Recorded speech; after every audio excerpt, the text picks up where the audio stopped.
You used our baby to trap me, he sneered, tossing the divorce papers at my feet. 5 years later I stood in his office, now mine, watching him beg. And I made sure he knew. This wasn't a trap. The rain lashed against the floor-to-ceiling windows of the penthouse, the city below a blurred painting of neon and steel. I stood by the glass, cradling our 3-month-old daughter Lillian, her tiny fingers wrapped around mine. The weight of her was still new, still precious. Ethan's voice cut through the silence like a blade. You planned this, didn't you? I didn't turn around. I already knew the expression on his face, the sharp angles of his jaw clenched tight, his dark eyes burning with accusation. Planned what, Ethan? My voice was calm, too calm. He stalked closer, his Italian leather shoes sinking into the plush white rug. The baby. You knew I didn't want kids yet. You used her to trap me. A slow breath in. A slow breath out. Lillian stirred in my arms, her soft whimper barely audible over the storm outside. I turned then, meeting his gaze head-on. If I wanted to trap you, Ethan, I would have done it years ago. His laugh was bitter. Right. Because you've been so selfless. The words stung, but I didn't let it show. Instead, I adjusted Lillian's blanket, smoothing it over her small frame. You think I'd bring a child into this world just to keep a man? Wouldn't be the first time a woman's done it. The air between us thickened, charged with something ugly. I could have screamed. I could have thrown something. But I didn't. Dad, I smiled. Cold. Calculated. Then I guess you'll just have to live with the consequences. Across the city. Mira Santos, Ethan's sharp-tongued executive assistant, tapped her nails against her desk, watching the clock tick toward midnight. The office was empty except for the hum of the server room down the hall. Her phone buzzed, a text from Ethan. Need the Harrington files on my desk by morning. She groaned, tossing her phone onto a stack of folders. Of course you do. Mira wasn't stupid. She'd seen the way Ethan's marriage had deteriorated over the last year. The late nights at the office, the whispered arguments she pretended not to hear. And now the baby. She pulled up the Harrington files, her mind already drifting to the email she'd received earlier. An offer from a rival firm. Better pay. Better hours. Maybe it was time to jump ship. Downtown at a dimly lit bar. Daniel Cross, Ethan's oldest friend and the CFO of Locke Industries, swirled his whiskey, ice clinking against glass. Across from him, a woman with fiery red hair laughed at something he'd said. You're terrible, she teased, but her eyes sparkled with interest. Daniel smirked. You have no idea. His phone buzzed. Ethan again. Where are you? We have a meeting first thing. He ignored it. For the first time in years, Daniel was starting to wonder if loyalty was overrated. Back at the penthouse. Ethan paced the length of the living room, his tie loose around his neck. You're not even denying it. I settled Lillian into her bassinet, my movements deliberate. There's nothing to deny. You're unbelievable. He ran a hand through his hair, frustration rolling off him in waves. I gave you everything. This apartment, the cars, the lifestyle, and this is how you repay me? I turned to face him fully, my voice low. You think this is about money? His jaw tightened. Isn't it? A beat of silence. Then softly, no, Ethan. It's about respect.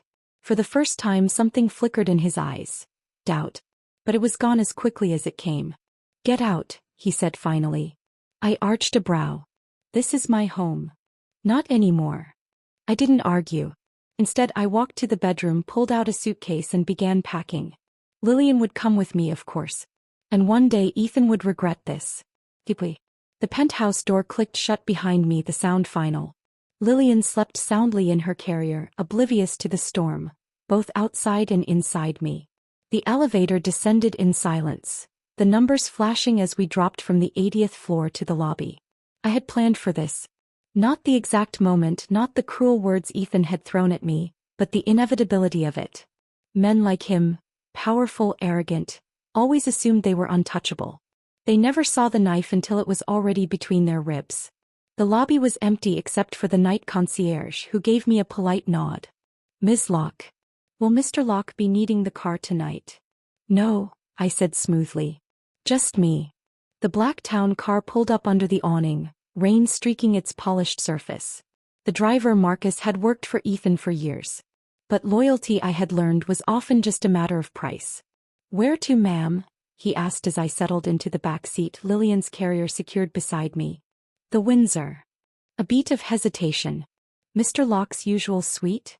No, I said, meeting his eyes in the rearview mirror. Wine. 3 weeks earlier. The private dining room at Leclerc was all soft lighting and murmured conversations. Ethan sat across from me, swirling his wine like he was already bored. You're quiet tonight, he remarked. I smiled, the perfect picture of a doting wife. Just thinking. About. The future. He smirked. You mean the baby? I let the silence stretch before answering. Among other things. Ethan had no idea I'd spent the last 6 months quietly studying his business. Every deal, every weakness, every person who might be persuaded to turn against him. He thought I was just a pretty accessory, a wife who existed to smile at his parties and warm his bed. He was wrong. Present day, the Windsor Hotel. The suite was already waiting, paid for under a shell corporation I'd set up months ago. The paperwork was flawless. Untraceable. Lillian fussed as I unbuckled her tiny face scrunching up in protest. I rocked her gently, humming under my breath until she settled. My phone buzzed. Ethan. Where the hell are you? I ignored it. Instead, I pulled out my laptop and opened the encrypted file I'd labeled Project Phoenix. Inside were bank records, contracts, and a list of names, people who owed me favors. The first name on the list, Daniel Cross. Ethan's best friend. His CFO. And, if my instincts were right, his weakest link. Meanwhile, at Locke Industries, Daniel leaned back in his chair, staring at the quarterly reports like they might burst into flames. The numbers weren't bad, they just weren't good enough for Ethan. His phone buzzed. A text from an unknown number. We should talk. Drinks at the Oak Room. Tonight. 8 p.m. He frowned. No signature. No context. But something in his gut told him who it was from. At the Locke penthouse. Ethan poured himself a third whiskey, the ice long since melted. The silence of the apartment was suffocating. He'd expected tears. Begging. Instead, she'd walked out like it was nothing. His phone rang. What? He snapped. Harrington just pulled out of the deal, she said, her voice tight. They signed with Cross and Mercer instead. Ethan's grip on the glass tightened. What the fuck do you mean they signed? Mira hesitated. They said, they got a better offer. Ethan hung up. And for the first time in years he felt the faintest prickle of unease. Daniel spotted her immediately. I sat at the corner booth, a glass of bourbon untouched in front of me. He slid into the seat across from me, his expression unreadable. You've got balls, he said finally. I smiled. I've got more than that. He exhaled, running a hand through his hair. Ethan's gonna lose his shit when he finds out you contacted me. Let him. Daniel studied me for a long moment. Then quietly, what do you want? I took a sip of my drink. The same thing you do. And what's that? Options. He leaned back, considering. Then slowly he smiled. All right, Olivia. Let's talk. Daniel Cross had always been the kind of man who laughed in the face of risk. Until it was his own neck on the line. I watched him now, his fingers tapping restlessly against the polished oak table, his sharp blue eyes scanning the dimly lit bar as if expecting Ethan to burst through the door at any moment. You realize if he finds out about this I'm finished, he muttered, swirling his scotch. I tilted my head. Are you? He exhaled sharply. Olivia, you know how Ethan operates. He doesn't just fire people. He ruins them. I smiled. Then it's a good thing you're not just people. Daniel had been Ethan's closest friend since college. They'd built Locke Industries from the ground up. Ethan with his ruthless ambition, Daniel with his silver-tongued charm. But loyalty, I'd learned, had an expiration date. I slid a manila folder across the table. Daniel hesitated before flipping it open. His expression darkened as he scanned the documents. Bank statements, offshore transfers, a trail of money Ethan had carefully hidden. You knew, he said quietly. Of course I knew. Ethan had been skimming profits for years, funneling funds into private accounts while Daniel shouldered the risks. And now here was the proof, neatly compiled, impossible to ignore. Daniel's jaw tightened. What do you want from me? I leaned forward. The Harrington deal was just the beginning. I need access to the board. He barked a laugh. You think they'll side with you over him? No, I said smoothly. I think they'll side with profit. The next morning, Locke Industries headquarters. Ethan stormed into the executive suite, his tie already loosened, his temper barely leashed. Mira looked up from her desk, her expression carefully neutral. Morning, Mr. Locke. The board moved the quarterly meeting to. I don't give a damn about the meeting, he snapped. Where's Daniel? Her gaze flicked to the closed door of his office. He's on a call with. Ethan didn't wait for her to finish. He shoved the door open. Daniel sat behind his desk, phone pressed to his ear. He barely glanced up as Ethan entered. Appreciate the offer, but we'll need to discuss terms further. Yes. Next week. He hung up. Ethan crossed his arms. Who was that? Daniel leaned back in his chair. Harrington. A muscle in Ethan's jaw twitched. You're still negotiating with them? I'm salvaging what's left of the deal you tanked. Ethan's eyes narrowed. Careful, Daniel. Daniel met his gaze, unflinching. Or what? The silence between them was thick, charged. For the first time in a decade, Ethan realized he wasn't the only predator in the room. That afternoon, the Windsor Hotel. Lillian cooed in her bassinet as I scrolled through the latest financial reports Mira had discreetly forwarded to me. My phone buzzed. A text from Daniel. Board meeting tomorrow. 10 a.m. Be ready. I smiled. The first domino was about to fall. Meanwhile, at a high-end daycare in Midtown, Ethan stood outside the glass-walled nursery, watching as a caregiver rocked Lillian gently. His chest tightened. He hadn't expected to miss her. The director, a petite woman with a no-nonsense bun, approached him. Mr. Locke? We weren't expecting you today. I'm her father, he said stiffly. Of course. She hesitated. But Ms. Locke's instructions were very clear about authorized pickups. Ethan's fingers curled into fists. Olivia had already cut him out. He forced a smile. Just checking in. As he turned to leave, his phone rang. The board chairman. Ethan answered, bracing himself.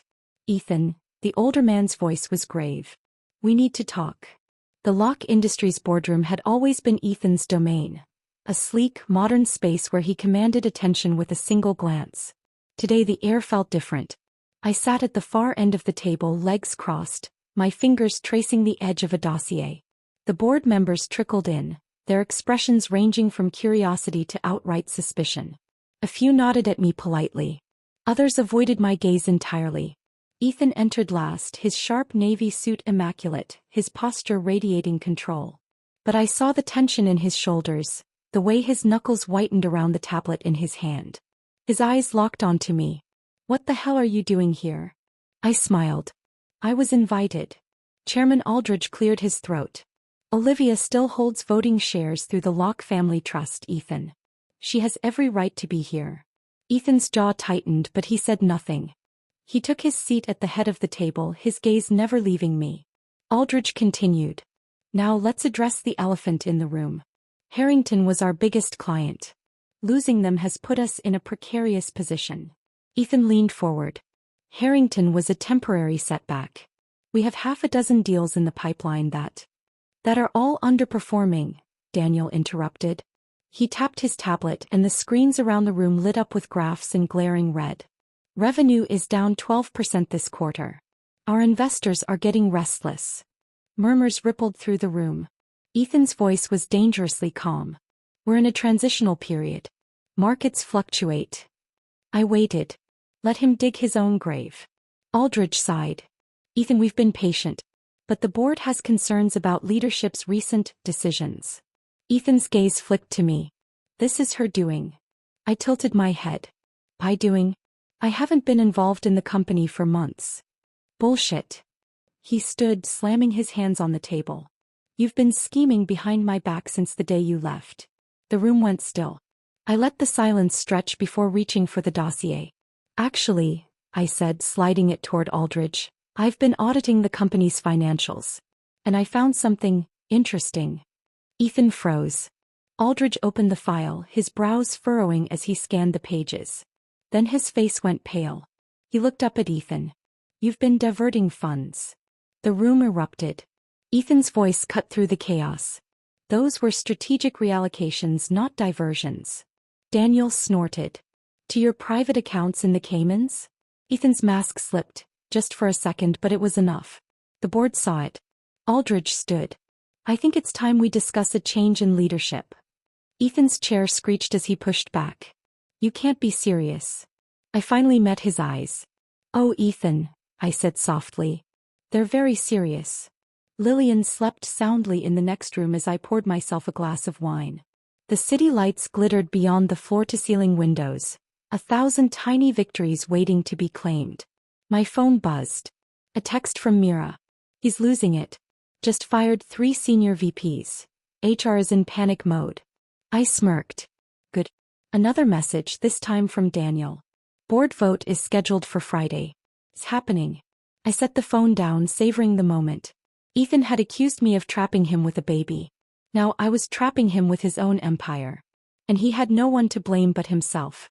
Meanwhile, at the Lock penthouse, Ethan stared at the half-empty bottle of whiskey, his reflection distorted in the glass. His phone rang. He ignored it. For the first time in his life, he felt the ground crumbling beneath him. And the worst part? Olivia hadn't even raised her voice. The morning of the board vote dawned gray and heavy, the kind of weather that clung to your skin. I dressed carefully, a tailored black suit, my hair pulled into a sharp knot, the diamond studs Ethan had given me on our 3rd anniversary glinting coldly in my ears. Poetic, I thought. Lillian babbled happily in her high chair as I fastened the tiny pearl bracelet around her wrist. A gift from my grandmother. Today's the day, sweetheart, I murmured, kissing her soft curls. Mommy's going to take back what's ours. Across town, Ethan was already at the office, barking orders to a cowering assistant. I knew because Mira had texted me updates all morning. He's purging files. Sure, just called legal. I smiled. Let him panic. The boardroom was tense when I arrived. The members sat stiffly, their coffees untouched. Ethan stood at the window, his back to the room, shoulders rigid. Daniel caught my eye and gave a nearly imperceptible nod. Aldrich cleared his throat. Let's begin. Ethan turned. His gaze landed on me like a physical blow. This is a farce. No, I said, taking my seat. This is business. The vote was swift. One by one the hands went up. When it was over, Aldridge didn't even bother to hide his relief. The board has voted to remove you as CEO, effective immediately. Ethan laughed. A sharp, ugly sound. You're all making a mistake. Daniel leaned forward. The only mistake was thinking we wouldn't notice you stealing from us. Ethan's composure cracked. I built this company from nothing. And now, I said softly, you'll watch it thrive without you. For the first time I saw real fear in his eyes. Security escorted Ethan from the building, his personal effects in a single cardboard box. The entire office watched in stunned silence as the man who'd ruled these halls like a god was reduced to a disgraced executive. Mira met me in the lobby, her hands shaking. He threatened to sue. I adjusted my cufflinks. Let him try. Outside, rain began to fall. Ethan stood on the curb, his phone pressed to his ear, his expression growing more desperate with each passing second. I knew who he was calling. His lawyers. His investors. His so-called allies. One by one they'd turn him away. Because that's what happened when you burned every bridge. Lillian napped peacefully as I reviewed the first round of CEO candidates Mira had sent over. My phone buzzed. A call from an unknown number. I answered. Silence. Then, Olivia. Ethan's voice was raw. I waited. What do you want? He finally asked. I looked down at Lillian, her tiny chest rising and falling. Everything, I said simply. And hung up. The rain hadn't stopped for 3 days. I stood at the floor-to-ceiling windows of what had once been Ethan's corner office, now mine, watching the water streak down the glass like tears. The city below was blurred at the edges, softened by the storm, but up here in the penthouse suite of Lock Industries, everything was sharp, clear, in focus. My phone buzzed. Daniel. He's here. I didn't need to ask who. Send him up. I smoothed my hands over the dark green silk of my dress, Ethan's favorite color, though he'd never see me in it again. The irony wasn't lost on me. The elevator dinged. When the doors opened, Ethan looked diminished. His usually impeccable suit was rumpled, his hair damp from the rain. But it was his eyes that struck me, the hollow, desperate look of a man who'd finally realized the game was over. "You look terrible," I said mildly. His laugh was bitter. "You always did have a gift for understatement." I gestured to the chair across from my desk. "Sit." For a moment I thought he might refuse, old habits dying hard, but then his shoulders slumped and he sat. "I want to see Lillian." "No." His jaw tightened. "She's my daughter." "Is she?" I tilted my head.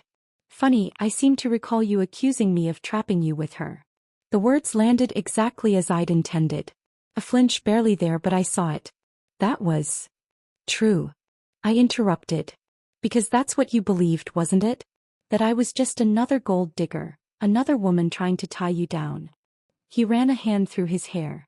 "Olivia, I beg," I said softly. "That's why you're here, isn't it? To beg."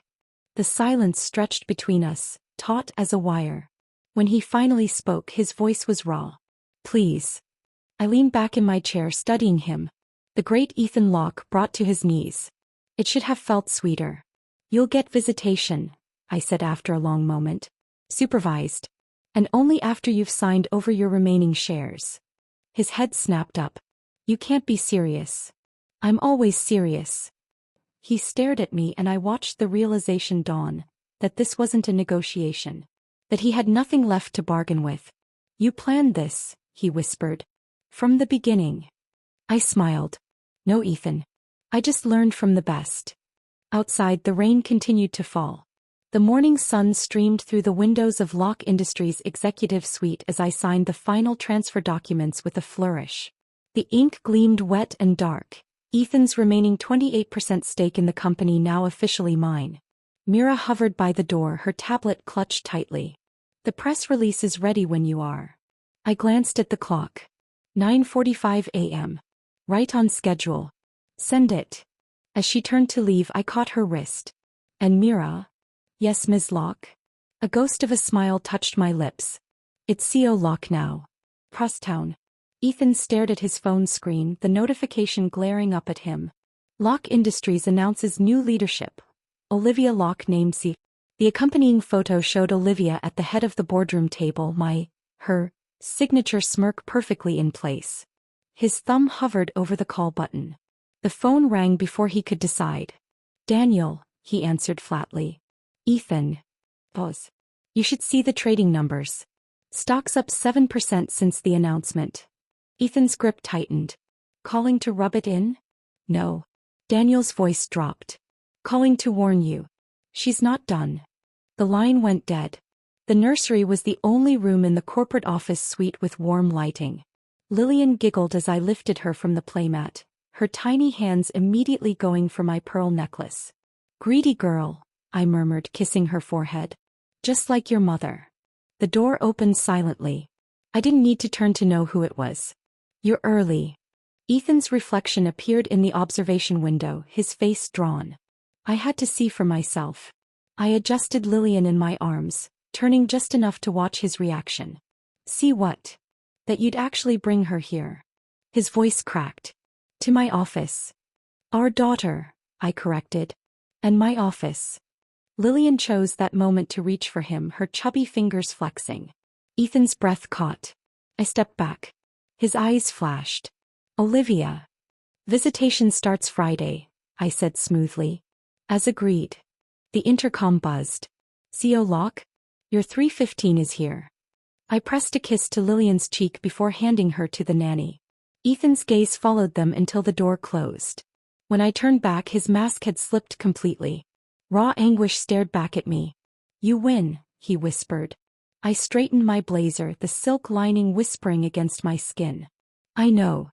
The penthouse smelled of jasmine and baby powder. I sipped my wine as Mira laid out tomorrow's schedule.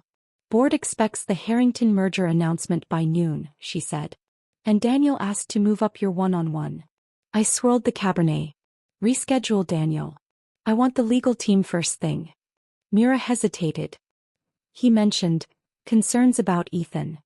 I set down my glass with a quiet clink. "What kind of concerns?" "That he might try to." My phone interrupted, vibrating across the marble countertop. "Unknown caller." I answered. Silence. then ragged breathing. Ethan, I sighed. Haven't we? I loved you. The words hung between us, fragile as spun glass. I watched the city lights twinkle through the rain-streaked windows. No, I said softly. You just loved owning me. The line went dead.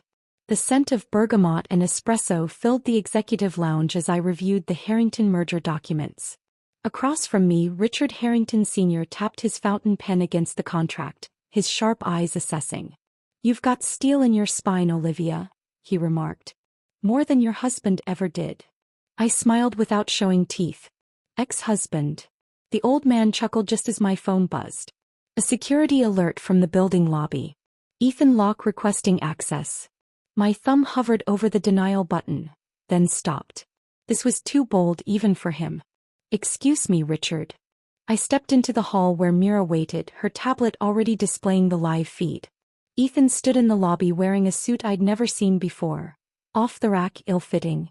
But it was his expression that gave me pause. Not anger. Not desperation. Calculated calm. Let him up, I said. Myra's eyes widened. With Harrington here? Especially because Harrington's here. Elevator to the 42nd floor. Ethan adjusted his tie in the mirrored walls, rehearsing the speech he'd prepared. The elevator dinged at 30, the doors sliding open to reveal Daniel. They stared at each other. Daniel's finger hovered over the closed door button. Don't do this. Ethan stepped forward, forcing Daniel back. You of all people should understand. I understand she's 10 steps ahead of you. Daniel's laugh was bitter. Christ, Ethan. You still think this is a game you can win? The doors opened at 42. Ethan turned, his parting words quiet. Everyone's beatable. Executive lounge. The conversation died when I stood. All eyes turned to Ethan as he entered. Harrington's with curiosity, my board members with unease. Richard Harrington rose first. Ethan. Heard about your change in circumstances. Ethan's smile didn't reach his eyes. Richard. Still investing in failing companies, I see. A beat of silence. Then Harrington laughed, clapping Ethan's shoulder like he hadn't just lost everything. Always liked your gall, son. I cleared my throat. Ethan was just leaving. Actually. Ethan reached into his briefcase. I brought a housewarming gift. He slid a manila envelope across the table. The board members leaned in as I opened it, revealing grainy surveillance photos. Me entering a Cayman Islands bank. Daniel went very still. Harrington's bushy eyebrows climbed his forehead. Now this is interesting. I studied the photos, my pulse steady. The dates were wrong. The hair was wrong. But the resemblance. Photoshop is a powerful tool, I mused. As is perjury. Ethan's grin turned feral.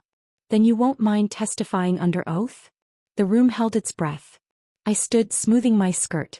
Richard, gentlemen, would you excuse us? As they filed out, Daniel lingered. I nodded toward the door. He left with one last warning look at Ethan. When we were alone, I picked up the photos. Who gave you these? Ethan circled the table.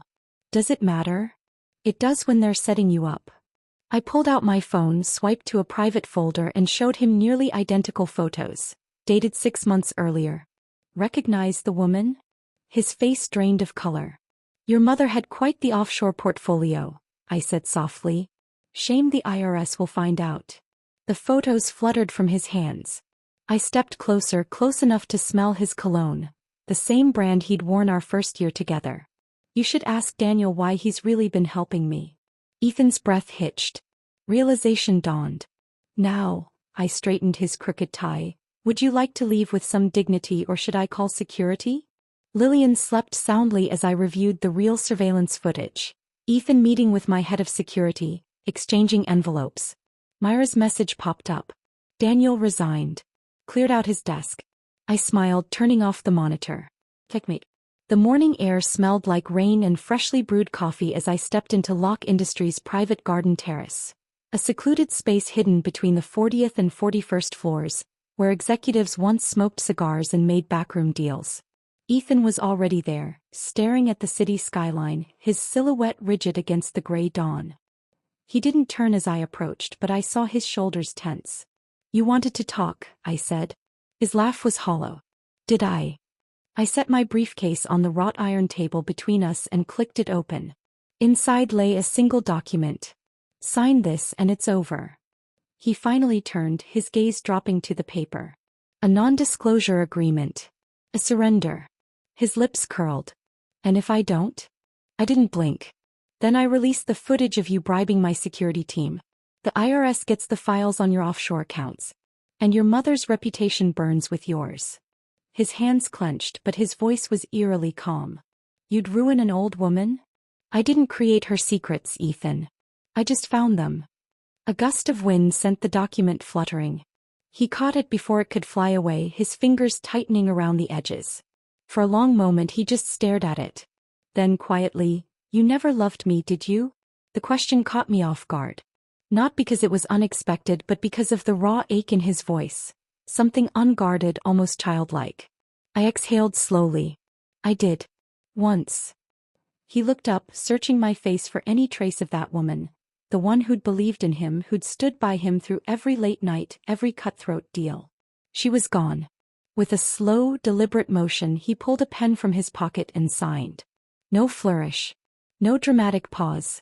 Just a man conceding defeat.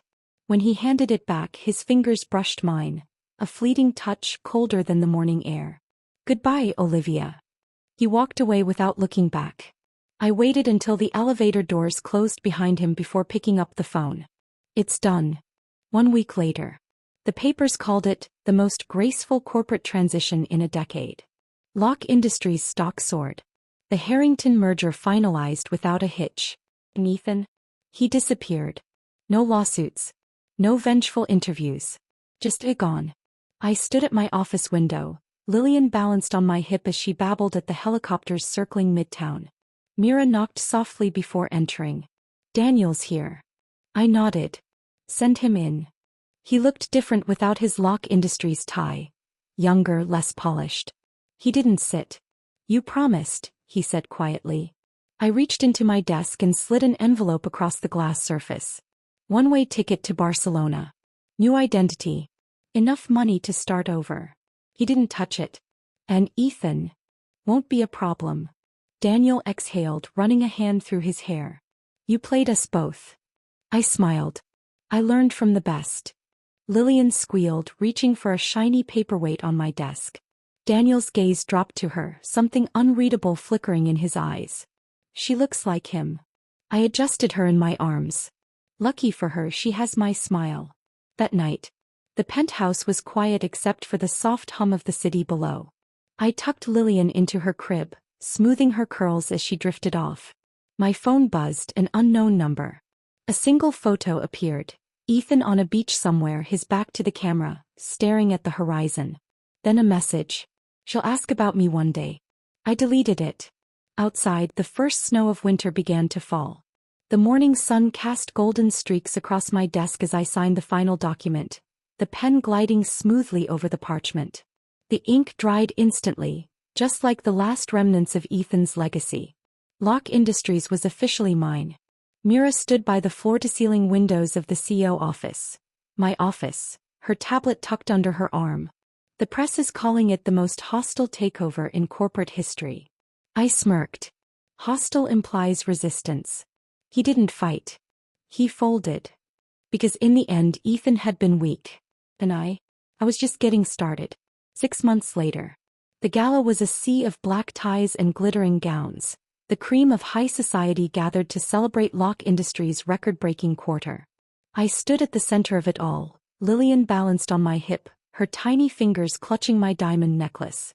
She giggled as the crowd fawned over her, oblivious to the whispers trailing in our wake. She took everything from him. Cold as ice, that one. Brilliant, though. I smiled, sipping my champagne. Let them talk. Across the room, a familiar figure lingered near the exit. Ethan, thinner now, his once impeccable suit hanging slightly loose. He hadn't been invited. Our eyes met. He didn't approach. He didn't speak. He just watched. And then with a slow, deliberate nod, he bowed. Not to me. To her. To Lillian. His final surrender. I turned away. The boardroom was silent as I laid out the 5-year plan. Expansions, mergers, a complete rebrand. No more Lock Industries. Lock-in daughters. Mira handed me the new company seal, the embossed letters gleaming under the lights. I pressed it into the wax, the symbol sealing my legacy.